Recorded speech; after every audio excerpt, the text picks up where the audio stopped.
What's up, guys? This is Wenzes. Welcome back to my channel where we talk about creating an epic life on your terms. Today we're talking about INFJ careers that make money, or how I like to call it, the 100K INFJ. So before I started doing this full time, I used to be in the consulting world. I did consulting in the banking industry in Europe, and I was making around 100K in US dollars before I quit my job 2 years ago and started doing this full time. And now last month I had my first 10K month. So I'm really excited about it. I'm really proud of myself that I pushed through, and I actually surpassed an average month in consulting. So I have experience with careers in the corporate world as well as creating my own business. And I believe if I can do it, you can do it. Because as INFJs, we have very particular challenges, but also advantages, and we're not using them. We're not really saying that this is what I can do, what others can't, so let me use this in the best way possible. I'm gonna show you how to utilize your gift, create great money, and do it with integrity. Before we get started, if you're ready to take the next step in creating your epic life and you want my help, then join the bootcamp waitlist or work with me privately. All the information you find below. I believe today's topic is very important for INFJs because before we even get into the aspects of corporate world or your artistic world, for example, your entrepreneur world, or how you can express your gifts in this way, we have to talk about the topic of money to begin with. For INFJ specifically, there's always this notion, I don't want to make money. I want to help people. I want to create my art. But the question is, when did it become an either or thing? When was it that you had to decide, I'm either going to do something that I hate and I'm going to make great money with it, or I'm going to do something that I love and then I'm going to be a starving artist? It doesn't have to be like this. It's all about mindset. The truth is, it is a little trickier for INFJs to actually go that path because we don't have that many role models. We don't see successful INFJs who really stand up and do that for themselves, by themselves, do it with integrity and create a better world. But we are standing up. I'm standing up, and there's so many more. I really want you to become part of this movement because it is possible, and we're creating a new reality for ourselves. Not just for INFJs, but for people who really want to make this world a better place. See, if you trust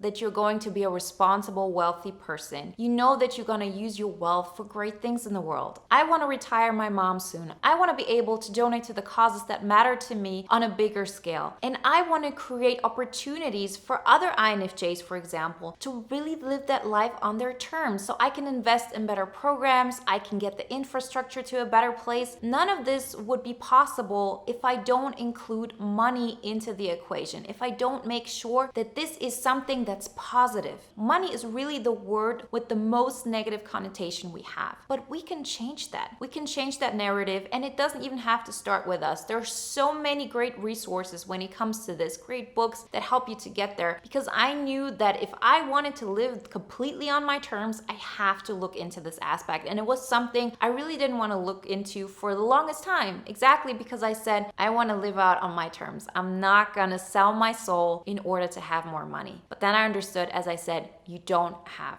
to choose. And since I believe this is a very important topic, I will actually make two parts of it. And so the first part, we're gonna talk about the corporate world, how you can utilize your INFJ gifts to create an amazing career in the corporate world without having to sacrifice your integrity, without having to do things you don't want to do, and where you can really become the person that they're actually looking for. And in the next video, we're gonna talk about how to set up a career as an INFJ to really live out your passions that cannot be really lived out in the corporate world. So if you're an artist in any kind of way, so a writer, a painter, a musician, if you're somebody who wants to really do videos how I do and you want to express yourself, all of that we're gonna talk about in the next video. But please don't make the mistake to skip this one, because none of what I have right now would have been possible if I wasn't actively doing the career path in the corporate world as well. Having a career in the corporate world that gave me enough money allowed me to invest in this channel when I didn't have the strength to do everything by myself, when I didn't have the time for it either. So I had people help me with the editing. I had people help me with the publishing while I was actually at work. Of course, it wasn't at a level how I do it now and the kind of help I get now, but it is really something that allowed me to invest in my vocation. It allowed me to invest into my passion. It allowed me to really become more of who I wanted to be. And in the beginning, this wasn't meant to be something where I could make money with in the next 5 years years. I really thought, okay, maybe one day, maybe in 10, 15 years. But I really didn't expect that it will be so fast. But if I didn't make those improvements in my corporate world, this would have never happened. So let's switch first off to the corporate world. So with corporate world, I just mean everything where you're not your own boss. Things where you actually improve and you make careers in structures that already exist. And so I don't know how many people are really employees. Let's say 95%, I don't know, but it's like the majority. And most of us will actually stay on this path. And I want to make it very clear. It really doesn't mean that you can't live a fulfilled life if you follow that road. I just recommend that additionally you have something where you can live out your vocation, how I did it, for example, with my channel at that time. It really was just a way of me giving back. But you do need to have something where you can really live out all of yourself. And most of the time, you cannot do that in a corporate setting because there is a structure that already exists. You cannot live out completely who you are there. But what you can do is to improve that. What you can do is to say, I'm going to choose the fields that make most sense to me. I'm going to actually look for the mentors that will help me move forward. And I will choose the tasks where I can shine the most. And this is what I want all of us to understand because it can be an amazing step. And I remember the last jump I made, which was actually to a top tier consulting agency 2 years before I quit my job. It really was hard for me in the beginning, but through that challenge, through saying, I'm ready for the next step, I want to grow, wanting to grow, and having that aspect in my life really helped me to push myself in other areas as well, for example, within this channel. So let's go into the careers. I really don't believe that you have to go into careers that you read about on all those pages about what are the perfect careers for INFJs. I know, of course, it's some kind of way, I am a psychologist, I'm not really somebody who studied that, but this is what I do. I help people understand themselves and therefore they can create a better life for themselves. But when I chose my career, my first steps, I did that at 19. When it was time to decide, okay, what are you going to do your master's in? I have a finance master's degree. So these things I decided really early on. And most of the time when you're 19, you don't know what is the best thing for you. What I knew back then was just this one thing. I want to get out into the big world. I want to do something that makes me feel alive. And therefore we choose paths that don't lead us exactly where we thought we're gonna end up, or they don't lead us to places where we feel like we can really bring out all of ourselves. But that doesn't mean it has to stay like this. So I don't care how many years you've worked in your field. I've worked in my field 7 years after university before I made the switch into something completely different. Whatever you've learned there is not lost, and you can optimize it into a field where you can use your gifts. Even when you're in a corporate setting that is all about finance, like me, for example. I was pretty good at math. Let's say it this way. My mom is a mathematician. My aunt is a professor in physics. So all my life, this was the most important thing for my mom. And my parents are both programmers. They're both in the banking system. So guess what? What happened? I became somebody who works in the IT environment structure of banking. So no matter how much freedom you think you have, our environment has always a huge part in what kind of paths we choose in the beginning. But we don't need to be talking about why you chose the path you have or what caused you to end up where you're at right now. We want to talk about how you can improve it now, how you can utilize your gifts to create a working environment where you're being valued, not just monetarily, but also with the respect you get from others, where you feel like you matter, where you actually make a difference because you are there and not somebody else, and where you get to grow. So this is what was the most important thing for me to understand. There is no right place for me. There is no such thing as if you're in the finance world, you're completely wrong. Or if you're in the sports world, you're completely wrong. Or you're in advertising, then you're wrong. Neither that you're right. We just gotta make ourselves the missing component there. So I was, for example, in the finance world, and when I got to that high of a level, I really recognized that the people around me were much more diligent. The people were much more detail oriented. There were so many things they could do so much better than me, but there were things I could do better than them. But what happens when you're in that world? If 95% of all people look at each other and make you feel like the only thing that matters is that you're detail oriented, that you're diligent, that you really care about the things you don't care about, if you don't have a strong core of self, you will actually start doubting yourself. You will look at yourself from the lens of, okay, I'm not good at these things, so I'm not good to be here. When in reality, what are they all missing that you got? You as an INFJ have those gifts that most other people don't. Number one, you're great at being a problem solver in situations that are not clear yet. So situations where things are not all structured yet. So for example, in startups or in companies where they build new departments. You also know that you have a very keen understanding of what people want. So this will help you, first off, to find the right mentor for you in the company. So let's say you're in a bigger company and then you have 15 managers above you and you can choose who you want to work with on some level. Because from time to time, yes, you're forced to work with that person, but you start creating personal relationships with people. You understand that you could probably better work with that one manager who has things in common with you, who's also maybe a little different than the norm. Maybe somebody who sees all those aspects of you that you can add to the team. Never ever work for somebody who never sees your value. It happens sometimes, I get that, I've been in situations like this, but I knew very well that if I had a choice, I would always use the one who is closest to me. And when I mean closest, I mean somebody who shares similar characteristics. No matter how little they are, out of those 15, there's going to be one that's better than the other ones. And even if it's just about 1%, that's the person you should go to. Always follow the people who see the biggest potential in you because you show your own gifts. And the fact that you can understand people so well is not going to only be beneficial for you to actually find your leader, because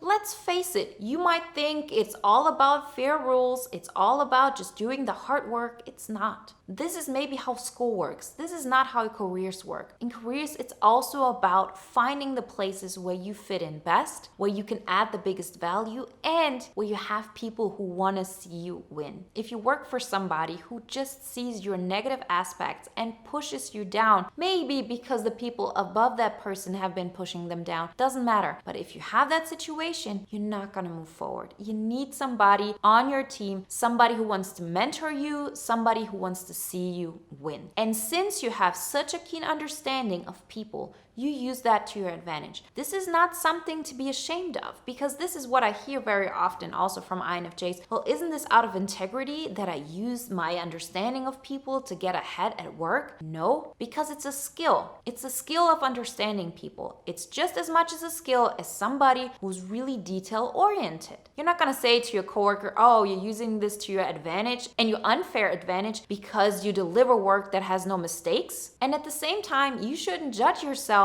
for choosing and finding the path of least resistance, because this in itself is a strategy. This in itself is a skill. I was not the best at the task at hand, but I was the one who knew where I would be valued most. And sometimes you just being there and seeing things from a different perspective, allowing others to lead in their own way, is already value enough for them to want to have you on your team. At the same time, if you're really good at connecting people, or if you're really good at understanding what people want, you would probably do much better in situations where you can win clients over. So I remembered I was on a lot of projects. As a consultant, you really are 3 months at this bank and then at this bank, then you're in Austria, then you're like in this country. You always change locations. But every time I was there, in the end, the clients loved me and they wanted me to stay there. They were willing to actually give me more budget in order for me to stay there, not leave, because they valued me so much. They knew that when I'm there, I make their day better. It's not always about hard numbers. It's also about how you make other people feel about their work. So instead of making yourself feel bad that you don't have those hard skills that everybody else around you has, you gotta understand that you have some soft skills that matter just as much. Because in the end, looking from the perspective of my company, they have enough people doing the hard logical things. Those people are expendable. But no matter how many of those people they actually put at that client, if that client doesn't want to book them again because they feel like, yeah, they're expendable. People like this I find all the time. But I actually want somebody who understands me, who I feel like is smart, who has like the ability to really get me on my level. These kind of things they feel about INFJs very often. That's what they felt about me. And I was the one who used that gift, because I was bringing value not only to the client, but I was also bringing value to the company. The company in the end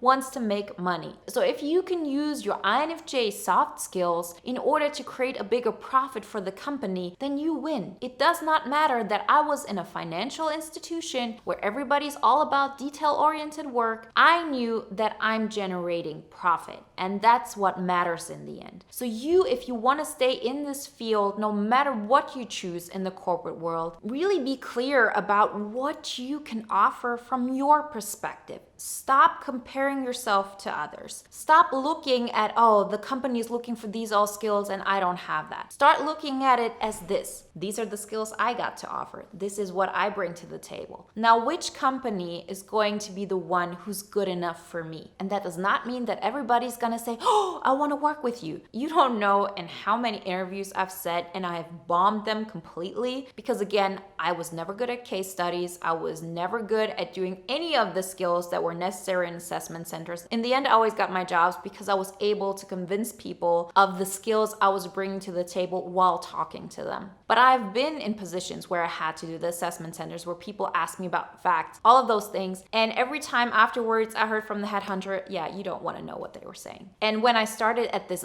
big company where I was making all that money, I had senior managers come up to me and say, I would be really careful if I was you telling people that you don't like to write documentations. This is what this is about. That's how they came up to me. But you know what?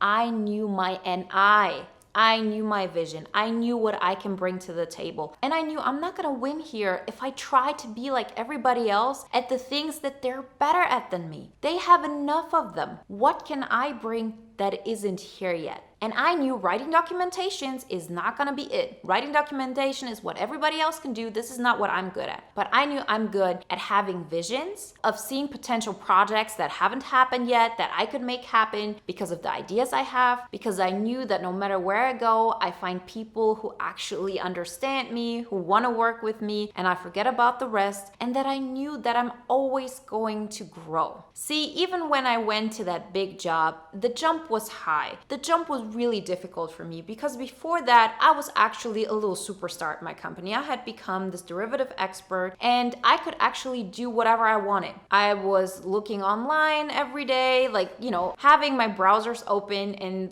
people didn't care because I was the only one who could do derivatives, who did all of the things that really nobody wanted to get into because they seemed too complex. See, this is another thing. INFJs are really good at complex things as an understanding an overall system, taking information that is not solid yet and making that into one. People who are detail-oriented have difficulties with this. So use this to your advantage. Where can you use this one? But so once I got to that point where I could actually do everything I wanted, it got to a point where I said, I have learned here everything I could have learned. I have grown the best way I can. The only way for me to grow here is just to stay where I'm at and then just let time pass. As in, after a year or two, you get a promotion, then you get a little bit better at what you do, and it's just this gradual growth that has absolutely nothing to do with you. That just happens because you're part of the system. I didn't want that. I knew that I, as an INFJ, I need to grow. I need that all the time for me. And that's why I said, going to that bigger company, I did that out of the necessity to grow. Because all my life, I never wanted to work for those big consulting agencies because I knew, okay, that means I have to work 60 hours a week. That means I have to give up the things I want to do. But there I was, actually already being really great at that company before, but my money was stagnant. I knew I wanted to make more money, and at the same time, I knew I wanted to see the world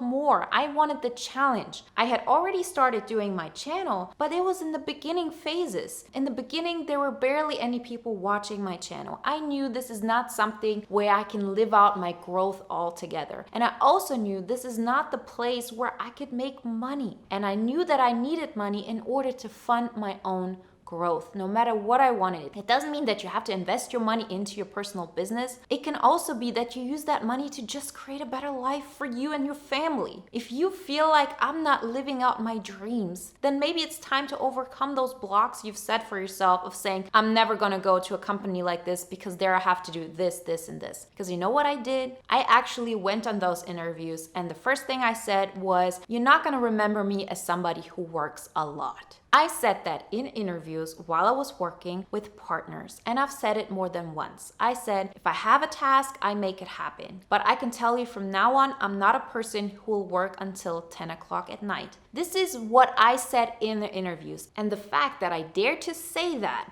made them hire me. It wasn't the only reason. I, of course, had a whole story about everything that's happened in my past, how it all made sense, and how I could contribute to that company with the skills that I bring. Because I'm the center of my life. You are the center of your life. Don't think of how can I adapt myself to fit them. Think about what you can do already, who you are, and how that company can adapt to you. How can you pick up that company from a perspective of it makes sense to you? Because I could have just gone to that one department where nobody would have liked me, where nobody would have seen any benefit of me. But I went to the department where they were looking for people who were able to solve complex ideas where nothing existed yet. I was going to the places where not everything was structured yet, where I could give a first structure to a system that maybe is too chaotic for most people. They put me in places where I could generate great relationships with the clients. That's where it made sense for me, and that's how I sold myself to those companies.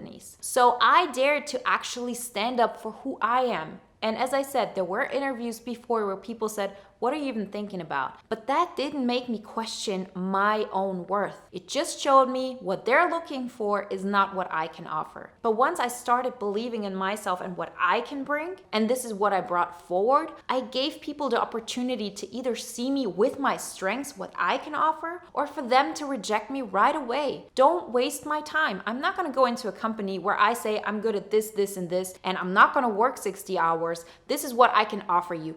Do you take it or do you not take it? I want people to tell me, sorry, this is not gonna work. I want them to tell me this in the interview so I can say, thank you so much for your time. I'm out. This is what I want, because I don't want to be wasting my time in a company where people expect things from me that I'm not delivering. Because that senior manager that came up to me and said, oh, I would be really careful who you tell that you don't want to do documentations, I never worked with him again. I just saw that one situation, and the first opportunity I had, I was out of that project. I was doing something with people who valued me more. And the thing grew and grew. Before I know it, 2 years have passed. I was already on the fast track to manager, and I could have really continued. But then I got to a point where I understood, okay, I reached my limits again. It wasn't that I had learned everything. It wasn't like in the first job where I learned, okay, now you actually mastered everything, it's time to grow. I understood that if I wanted to keep continuing in this company, I would have to make too many sacrifices on who I really am, on what I want. I really got to a point where I said, this is really the most I can take out of it while not having to sacrifice who I wanted to be. I knew going up, I had to develop skills I just didn't want to develop. And so at this moment, it was that I actually quit my job and said, okay, I'm going to do this full time. But if I didn't have that healthy savings account that I have built because I had that job, I wouldn't have been able to survive the first months where you really just have to start building it up. So I'm never going to tell you, if you want to make a career in your art, that you should stay at your crappy job and focus on this. I'm going to be the one who tells you, improve your job first. Allow yourself to be challenged, grow and stretch yourself, because the skills that you learn while jumping from that one place to the other will be the skills necessary to make that happen. Because it takes self-discipline, it takes organization, and it takes determination. And most of the time, we don't have that if we stay at the old thing that we're also comfortable about. Like, there's so many people I know that have been telling me for decades, I feel like, I want to quit my job, I want to be my own boss, so therefore I'm not going to go for the better job. What for? I want to make a career with my own business. But the years have passed and you're still at that job that you dislike, and you haven't started building this yet, because it really comes down to mindset. Go for the bigger job. Go for the one that stretches you, because that skill and that money that you make there will help you to push that business forward. In the beginning, the business will not generate you that income. You have to put time into it. You have to put your passion into it, and you have to be consistent and patient. At that time, grow over here, go for the better job. And so even when I was at that job where I felt like, okay, now I've reached really the capacity that I could reach at, and I said, now I'm ready to actually take the next challenge and completely be on my own. If I wouldn't have made that switch, I would have actually made the switch to another department or another company where I could use my skills even more. So I would have chosen a field where I can use my vision, where I could use the fact that I could solve complex problems. I would have used that, but because I have improved in this company, I have gained some more skills. I've earned more points on my resume, and that in itself would open the door for me to go to the next place. I never got the greatest job right after college, but I knew that I will use my INFJ gifts to improve in the best possible situation for me, that I will go the path of least resistance and create continuous growth for myself. So this is what I can guarantee you. No matter what kind of career you're in right now, you can make money with it. You just gotta hone in on your gifts and not see them as some weakness, but see them as the strength that you bring to the table that most don't. Remember, if you want some help with this, we're a great community in the bootcamp, so sign up for the wait list. The first one is going great. I'm so happy about it. And if you want to work with me privately, you find all the information below as well. Download the free poster. That will help you in creating the 5 pillars to an epic life for yourself. And now guys, if you want to watch another video that is in alignment with today's topic, watch my video on how to turn INFJ weaknesses to strengths. Like always guys, I wish you a wonderful day, a great week, and I talk to you next time. Bye.